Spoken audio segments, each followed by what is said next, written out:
no non-Muslim ladies, but we have a reverse sister.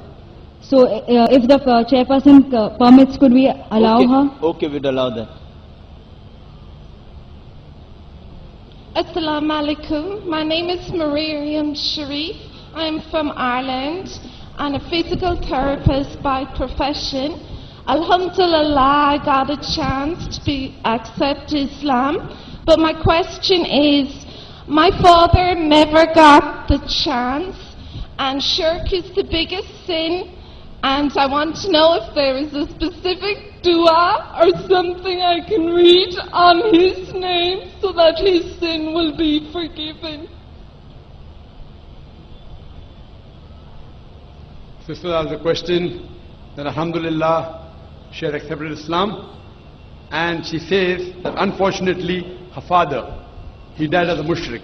So can I read any dua, anything in his name so that sin can be forgiven? Sister, the Quran says in Surah Nisa chapter number 4 verse number 48, Surah Nisa chapter number 4 verse number 116, that if Allah pleases, He may forgive any sin, but the sin of shirk, He will never forgive.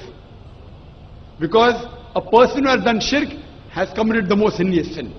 So except for shirk, any other sin, if the person is doing shirk and before he dies, if he repents, inshallah Allah will forgive. But if he dies as a mushrik, he is destined for hell. There is no other option. And this is also narrated in the Quran.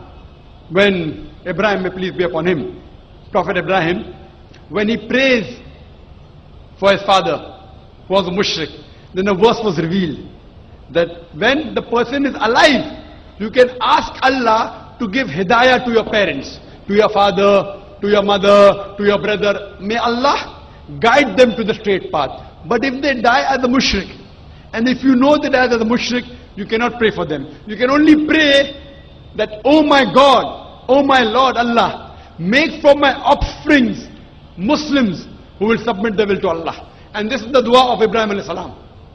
His father also was a mushrik. But he does a dua in Surah Hajj, chapter number 22, the last few verses.